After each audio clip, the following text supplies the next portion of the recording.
देवीची वाजत गाजत विसर्जन मिरवणूक संपन्न। आनंद चॅरिटेबल ट्रस्ट आयोजित चैत्र नवरात्र उत्सव 2024 मध्ये देवीची छत्रपती शिवाजी महाराज मैदान जांभळी नाका येथून भव्य विसर्जन मिरवणूक काढण्यात आली।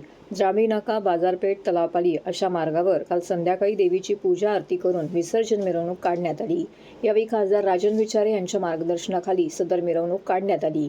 यावेळी शिवसेना ठाणे जिल्हा प्रमुख केदार दिघे, माजी नगरसेवक मंदार विचारे, माजी नगरसेविका नंदिनी विचारे तसेच सर्वपक्षीय नागरिक, भाविक भक्त मोठ्या संख्येने येथे उपस्थित होते। देवीच्या मिरवणुकीमध्ये ढोलताशे, लेझिम, दांडपट्टा, घोडेस्वारी, तारपा, गोंधळी, वारकरी, डीजे, संपूर्ण महाराष्ट्रातील विविध कला प्रकार सहभागी झाले होते।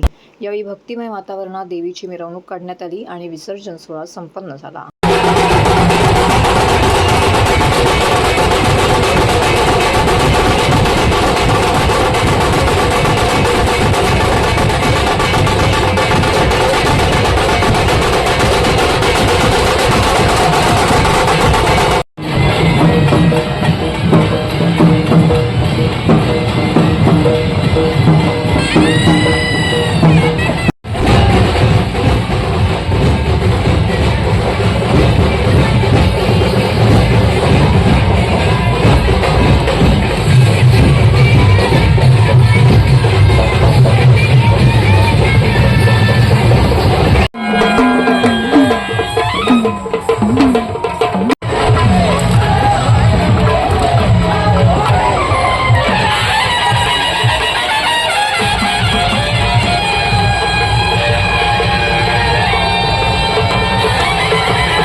सर्व नागरिकांना आवाहन करण्यात येत आहे की सध्या डासांमार्फत पसरणाऱ्या डेंग्यू या आजाराचा प्रसार रोखण्यासाठी प्रत्येकाने पुढील प्रमाणे कार्यवाही करावी। डेंग्यू आजार एडिस इजिप्ती हा डास चावल्याने होतो। या डासांची पैदास साचलेल्या किंवा साचवलेल्या स्वच्छ पाण्यामध्ये होते। 8 दिवसांपेक्षा जास्त दिवस पाणी उघडे व साचून राहिल्यास त्यात डास अंडी घालतात। अंड्यांच्या अळ्या तयार होऊन पुढे डास तयार होतात। यासाठी आपल्या घरातील पाणी साठे उदाहरणार्थ बॅरल्स, पिंपे, टाक्या, हौद, रांजणे इत्यादी दर आठवड्याला रिकामे करून घासून पुसून कोरडे करून पुन्हा भरावे. 1 दिवस कोरडा दिवस म्हणून पाळावा. पाणी साठ्यांना घट्ट झाकणे बसवावीत किंवा जुनी साडी, चादर, धोतर यांनी बांधून झाकून ठेवावीत, म्हणजे डास त्यात जाऊन अंडी घालणार नाहीत. घराच्या गच्चीवर, आजूबाजूला, अंगणात कोठेही पाणी साचू देऊ नये. भंगार सामान उघड्यावर टाकू नये. उदाहरणार्थ टायर्स, प्लास्टिक सामान, कुंड्या, टाकाऊ वस्तू इत्यादी. अशा सामानात पावसाचे पाणी साठून त्यात डेंग्यूच्या डासांची पैदास होते. घरातील कूलर्स, फ्रीजच्या पाठीमागील ट्रे हे देखील वेळोवेळी कोरडे करावेत. लक्षात ठेवा, नुसत्या फवारणीने डास घनता कमी होत नाही, तर त्यासाठी डास पैदास ठिकाणे नष्ट करणे ही आपल्या सर्वांची जबाबदारी आहे. कोणताही ताप अंगावर न काढता जवळच्या शासकीय रुग्णालयात मोफत औषधोपचार घ्या. अशा प्रकारे नागरिकांनी सहकार्य केल्यास डेंग्यूचा प्रसार रोखणे सहज शक्य आहे.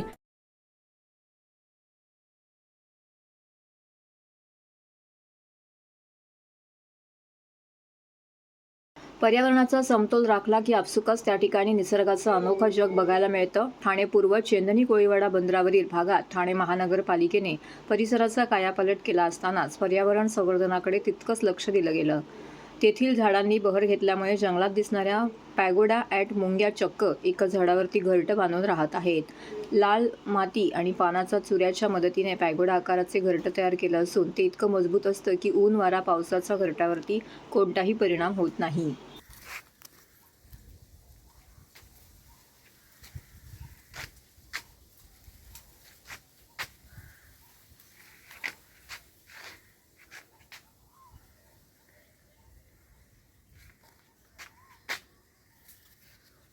मी प्रशांत रवींद्र सिनकर, पर्यावरण अभ्यासक आहे. आत्ता आपण आहोत ठाणे पूर्व येथील गणपती विसर्जन घाटावरती. अर्थातच चेंदणी कोळीवाडा बंदर आणि कोपरीकरांसाठी हा चौपाटीचा भाग म्हणून ओळखला जातो. या परिसरामध्ये ठाणे महापालिकेच्या माध्यमातून अनेक विकास कामं झाली आहेत. मात्र हे होत असताना या ठिकाणी निसर्गाचे संरक्षण केल्याच्या खुणा आता दिसू लागल्या आहेत. गेल्या काही दिवसात या ठिकाणी फुलझाडांबरोबर मोठी झाडं या ठिकाणी वाढवल्यामुळे आता या ठिकाणी निसर्ग पूर्ववत येऊ लागल्याची काही लक्षणं आपल्याला दिसून येत आहेत. याचं चांगलं ठळक उदाहरण म्हणजे की या ठिकाणी आपण बघाल की पॅगोडा अँट या मुंग्यांनी ते वारूळ घातलेलं आहे, जेणेकरून हे जे वारूळ आहे हे साधारण जंगल परिसरात आपल्याला बघायला मिळतं.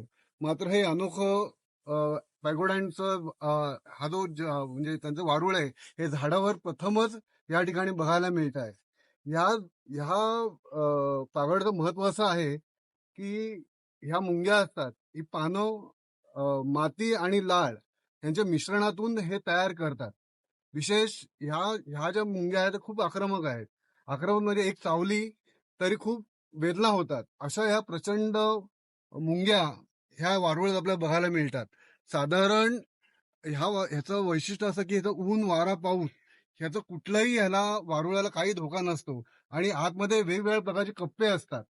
त्याच्यामुळे संरक्षण दृष्टिकोनातून हे वारूळ किंवा हे जे घरटं आहे हे मुंग्यांसाठी खूप चांगलं मानलं जातं. आणि ह्या परिसरात आज पहिल्यांदा अशी गोष्ट बघायला मिळाल्यामुळे नक्कीच पर्यावरण प्रेमींसाठी आनंदाची गोष्ट. साधारण आपण जंगलात फिरायला गेलो की ह्या अशा प्रकारचे आपण वारुळं बघायला मिळतात किंवा ही जंगलावर पॅगोडा यांचे हे बघायला मिळतात. परंतु शहरात असं क्वचितच काही ठिकाणी बघायला मिळतं आणि ह्या परिसरात तर हे पहिल्यांदाच अशा प्रकारचं वारूळ तयार झालेलं आहे. जेणू ह्याचं उत्तर म्हणजे चांगलं की ह्याचं म्हणजे जैवसाखळी पुन्हा पूर्ववत होऊ ही त्याची लक्षणं आहेत. नक्कीच असं काही एखादी वास्तू झाडावरती काही दिसली तर त्याला शक्यतो हात लावू नका, त्याला कसलाही बाधा आणू नका. त्याला आहे त्या पद्धतीत त्याला ठेवणं ही आपली सगळ्यांसाठी एक महत्वाची भूमिका ठरते.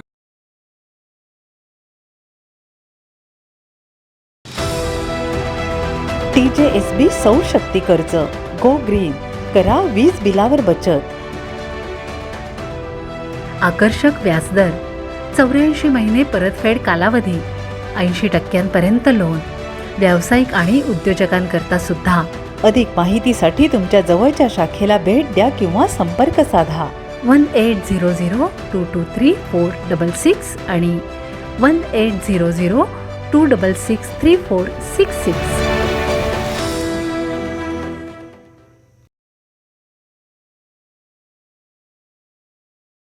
खासदार डॉक्टर श्रीकांत शिंदे अब की बार 400 पार. भारतीय जनता पार्टी ठाणे जिल्ह्याच्या वतीने लोकसभा निवडणुकीच्या पार्श्वभूमीवरती ठाणे येथे आयोजित कळवा, मुंब्रा आणि दिवा येथील भाजपाच्या सुपर वॉरियर्सचा आढावा बैठकीत उपस्थित राहिले. या प्रसंगी कल्याण लोकसभेत मतदानाची टक्केवारी वाढवण्यासाठी यंदा जास्तीत जास्त लोकांपर्यंत पोहोचून ही टक्केवारी वाढवणे गरजेचे असल्याचं मत व्यक्त केलं. या प्रसंगी शिवसेना राज्य समन्वयक प्रवक्ते नरेश मस्के, भाजपाचे आमदार संजय केळकर, आमदार निरंजन डावखरे, कल्याण लोकसभा अध्यक्ष शशिकांत कांबळे, ठाणे जिल्हा अध्यक्ष संजय वाघुले, युवा मोर्चा प्रदेश सचिव मिहिर देसाई, ठाणे सरचिटणीस डॉक्टर समीरा भारती यांच्यासह पदाधिकारी व कार्यकर्ते मोठ्या संख्येने उपस्थित होते. ठाकरे गटाचे पोटे दाम्पत्य शिंदेंच्या शिवसेनेमध्ये. उद्धव बाळासाहेब ठाकरे गटाच्या कल्याण जिल्हा महिला संघटक विजया पोटे आणि माजी नगरसेवक अरविंद पोटे यांनी शेकडो पदाधिकारी आणि कार्यकर्त्यांसह ठाणे मुख्यमंत्री एकनाथ शिंदे यांच्या उपस्थितीमध्ये शिवसेनेत प्रवेश केला. शिवसेना प्रमुख वंदनीय बाळासाहेब ठाकरे यांच्या 80% समाजकारण आणि 20% राजकारण ही शिकवण आपल्याला असून पूर्वीच्या पक्षात मात्र आता 100% राजकारण होते. त्यामुळे आपण शिवसेनेत प्रवेश करत असल्याचे यावेळी विजया पोटे यांनी सांगितले. खासदार डॉक्टर श्रीकांत शिंदे यांनी मागील 10 वर्षात कल्याण लोकसभेत मोठ्या प्रमाणामध्ये कामं केली असून त्यामुळे यंदा त्यांची हॅट्रिक नक्की होईल असा विश्वास या प्रसंगी विजया पोटे यांनी व्यक्त केला. विजया पोटे या मागील अनेक वर्षापासून शिवसेनेमध्ये कार्यरत असून महिला आघाडीमध्ये त्यांचे संघटन चांगलं आहे. त्यांच्यासोबत उपशहर संघटक पल्लवी बादवडेकर, नमिता साहू, भारती भोसले, मंदाकिनी गरुड, मोनिका इंगळे, रंजना पाटील, वंदना पाटील यांच्यासह विभाग संघटक, उपविभाग संघटक, शाखा संघटक, उपशाखा संघटक, युवा सेना पदाधिकारी असे सुमारे 100 पदाधिकारी व असंख्य कार्यकर्त्यांनी शिवसेनेत प्रवेश केला. या प्रसंगी कल्याण लोकसभेचे खासदार डॉक्टर श्रीकांत शिंदे, शिवसेना राज्य समन्वयक नरेश मस्के, राहुल लोंढे, उल्हासनगर उपजिल्हा प्रमुख अरुण आशान यांच्यासह असंख्य पदाधिकारी आणि कार्यकर्ते मोठ्या संख्येने येथे उपस्थित होते.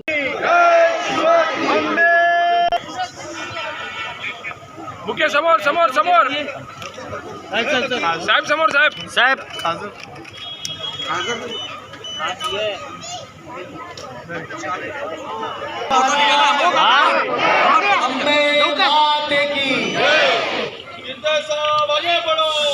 हात. आवाज कुणाचा? धर्मवीर आनंदीकर साहेबांचा. शिवसेना प्रमुख श्रीमान बाळासाहेब ठाकरे यांचा. अंबे माते की जय भवानी. थोडं मागे वा सगळ्या लेडीज प्लीज एक फोटो सगळ्यांचा घेऊ द्या आम्हाला. समोर समोर.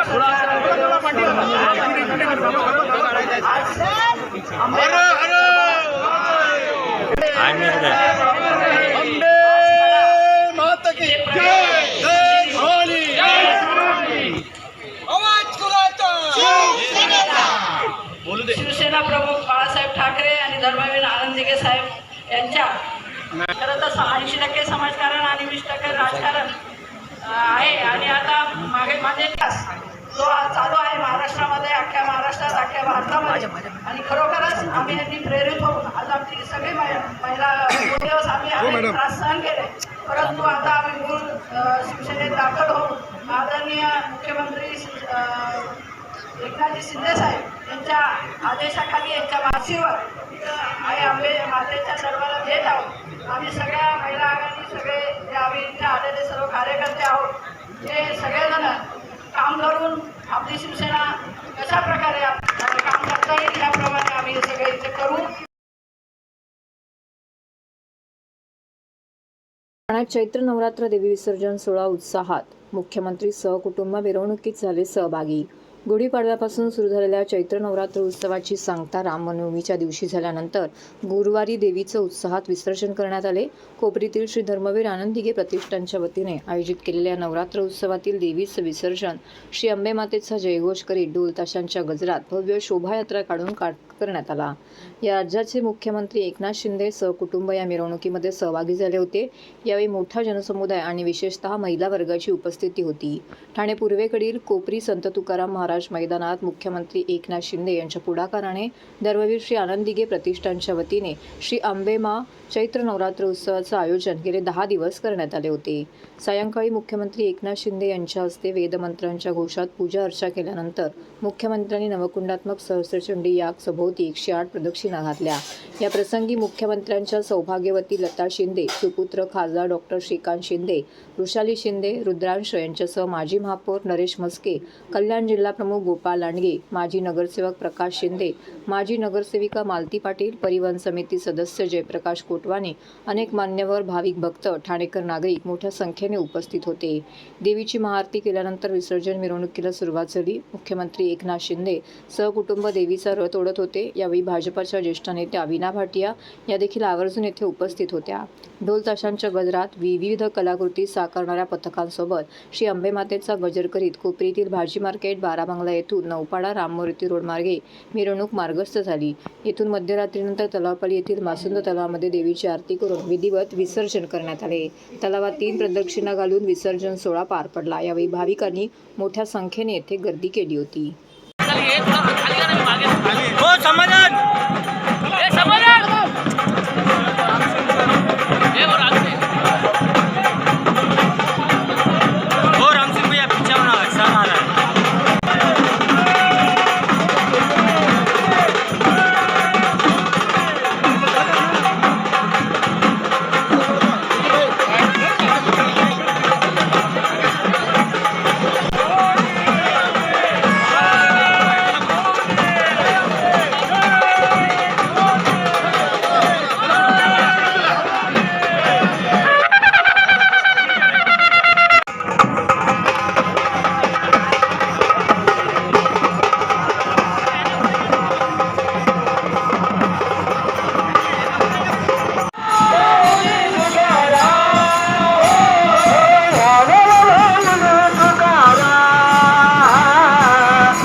ठाण्यात सफाई कर्मचाऱ्याच्या मुलाची UPSCला गवसणी. जिद्द आणि चिकाटी असली की यशाचे शिखर गाठता येतं, हे ठाण्याच्या प्रणित भोजने या तरुणाने सिद्ध करून दाखवलं आहे. आई ठाणे महानगरपालिकेत सफाई कर्मचारी तर वडील प्रदूषण नियंत्रण विभागात 4थी श्रेणी कर्मचारी. घराची परिस्थिती तशी बेताचीच आणि शिक्षणाचा वारसाही नाही. अशा परिस्थितीत त्याने 6 वर्ष मेहनत घेत UPSC परीक्षा उत्तीर्ण केली. कार्टन रोड परिसरात राहणाऱ्या प्रणितने IT इंजिनियरची पदवी मिळवली. पण इंजिनियर बनण्यापेक्षा सरकारी अधिकारी बनण्याचं स्वप्न प्रणितने पाहिले. त्याची धडपड अनेक तरुणांसाठी नक्कीच प्रेरणादायी ठरणार आहे. 2023मध्ये दिलेल्या UPSC परीक्षेचा निकाल काल लागला.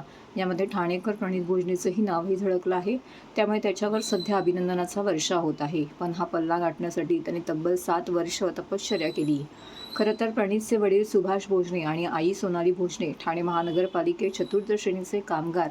त्यांचे शिक्षणही 10वीपर्यंतच. पण आपल्या नशिबी आलेले काम आपल्या मुलांनी करू नये ही त्यांची इच्छा होती. त्यातूनच त्यांनी आपल्या 3ही मुलांना शिकवलं. यामध्ये प्रणित आधीपासूनच हुशार होता. अभ्यासू प्रणितला आईवडिलांनी IT इंजिनियर केले. आता आपली परिस्थिती सुधारणार असं त्यांना वाटले. पण प्रणितच्या डोक्यात सरकारी अधिकारी होण्याचा विचार फिरू लागला. त्याने तसे आईवडिलांना स्पष्ट सांगूनही टाकले आणि UPSC परीक्षेच्या तयारीला लागला. हे कोणते नवीन खूळ असा प्रश्न साहजिकच त्याच्या वडिलांना पडला. पण मुलांच्या हट्टासमोर त्यांचं काहीही चाललं नाही. 2016 साली प्रणित भोजने UPSC अभ्यासासाठी पुण्याच्या बार्टी येथे दाखल झाला. वर्षभरानंतर तो दिल्ली शिक्षणासाठी गेला. दिवसाचे 10 ते 12 तास अभ्यास करूनही त्याला मात्र यश येत नव्हतं. वर्षामागून वर्ष सरत होते. त्याच्या जोडीचे सर्व मित्र चांगल्या पगाराच्या नोकरीवर लागून स्थिरही झाले. एके दिवशी आईवडिलांनीच पुरे आता असं म्हणत परत येण्यास सांगितले. पण प्रणीत मागे हटला नाही. त्याने अभ्यास आणि प्रयत्न सुरूच ठेवले. या प्रयत्नांना अखेर यश आले असून तो UPSC परीक्षा उत्तीर्ण झाला आहे. माझं नाव प्रशांत सुरेश भोजने. मी खाटण रोड विभाग ठाणे इकडे राहणारा. मी 2023ची UPSC परीक्षा उत्तीर्ण झालो आहे. माझा रँक आहे 849. हा माझा 9वा अटेम्प्ट होता आणि फर्स्ट इंटरव्ह्यू होता आणि मी ही एक्झाम क्लिअर केली. माझं ग्रॅज्युएशन हे इंजिनिअरिंगमध्ये झाले आहे, इन्फॉर्मेशन टेक्नॉलॉजी. मी ग्रॅज्युएशननंतर UPSCचा प्रिपरेशन करण्याचा डिसाईड केलेला. तेव्हापासून मी आत्तापर्यंत माझा अभ्यास करत होतो. मध्ये मी 2 वर्ष जॉब पण केलेला 2020 ते 22पर्यंत. बार्टी या संस्थेमार्फत आम्हाला स्कॉलरशिप भेटलेली. त्या स्कॉलरशिपच्या आधारावर मी 2018ला दिल्लीत गेलो आणि तिकडे गेल्यानंतर प्रिलियम्स आणि मेन्स याचा अभ्यास कसा करणं हे मला तिकडेच जास्त मला ते समजलं की कसा करायचा असतो अभ्यास. आणि आम्ही जवळपास 10 ते 12 तास अभ्यास तर रोज करायचो. पण ती कन्सिस्टन्सी आणि प्लॅनिंग ही मेंटेन ठेवणं खूप डिफिकल्ट असतं. तो तिकडे दिल्लीला असं आम्हाला म्हणजे घर सोडून असतं तर आम्हाला थोडंफार वाईट वाटायचं. म्हणजे आमचा मुलगा आमच्याकडे नाही. आज 8-9 वर्ष झाले. तो 8-9 वर्षामध्ये 3-4 वेळा झालेला आहे तिकडनं इकडे. पण तो आम्हाला दररोज संध्याकाळी 7 वाजता फोन करायचा आणि व्यवस्थित आहे म्हणून सांगायचं. आणि ते आमची थोडीशी आर्थिक परिस्थितीनुसार त्यांनी जो मेहनत घेतली आणि त्याला जो यश आलं ते त्याचा उत्साह बघून आम्हाला एकदम फार भारी वाटतं आणि एकदम छान वाटतं. UPSC पास केले आमचा आनंद म्हणजे गगनात मावेना असं झालं आहे. पण माझ्या मुलांनी खूप मेहनत केली. असं एवढं मन भरून येत होतं आमचं. आम्ही एवढं रडलो जसं समजलं UPSC पास झालं म्हणून. तर आम्हाला रडूच थांबत नव्हतं. आणि माझ्या मुलांनी जे कष्ट केलेत पास होण्यासाठी ते करण्यासाठी मुलाला खूप खूप मेहनत अशी करावी लागते का आता काय सांगू.